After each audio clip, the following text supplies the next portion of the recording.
दो संत एक साथ रहते थे। एक संत दिन भर भक्ति करता था। दूसरा संत रोज शाम को भगवान को भोग लगाकर खाना खाता था। एक दिन दोनों संतों के बीच झगड़ा हो गया, क्योंकि दोनों खुद को श्रेष्ठ बता रहे थे। भक्ति करते समय मन शांत रहना चाहिए और सभी तरह की बुरे विचारों से बचना चाहिए। जो लोग इस बात का ध्यान रखते हैं, उन्हें भगवान की कृपा मिलती है। इस संबंध में एक लोक कथा प्रचलित है।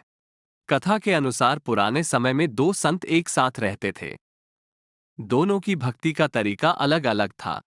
एक संत दिन भर तपस्या और मंत्र जाप करते रहता था, जबकि दूसरा संत रोज सुबह शाम पहले भगवान को भोग लगाता और फिर खुद भोजन करता था। एक दिन दोनों के बीच झगड़ा होने लगा कि बड़ा संत कौन है। इस दौरान वहां नारद मुनि पहुंच गए। नारद ने दोनों संतों से पूछा कि किस बात के लिए लड़ाई कर रहे हैं। संतों ने बताया कि हम ये तय नहीं कर पा रहे हैं कि दोनों में बड़ा संत कौन है। नारद ने कहा कि ये तो छोटी सी बात है, इसका फैसला मैं कल कर दूंगा। अगले दिन नारद मुनि ने मंदिर में दोनों संतों की जगह के पास हीरे की एक एक अंगूठी रख दी। पहले तप करने वाला संत वहां पहुंचा। उसने एक अंगूठी देखी और चुपचाप उसे अपने आसन के नीचे छिपाकर मंत्र जाप करने लगा। कुछ देर में दूसरा संत भगवान को भोग लगाने पहुंचा। उसने भी हीरे अंगूठी देखी, लेकिन उसने अंगूठी की ओर ध्यान नहीं दिया। भगवान को भोग लगाया और खाना खाने लगा।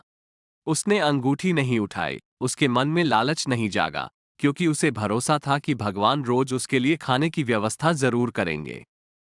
कुछ देर बाद वहां नारद जी आ गए। दोनों संतों ने पूछा कि अब आप बताएं कि हम दोनों में बड़ा संत कौन है। नारद ने तपस्या करने वाले संत को खड़े होने के लिए कहा। जैसे ही वह संत खड़ा हुआ तो उसके आसन के नीचे छिपी हुई अंगूठी दिख गई। नारद मुनि ने उससे कहा कि तुम दोनों में भोग लगाकर खाना खाने वाला संत बड़ा है।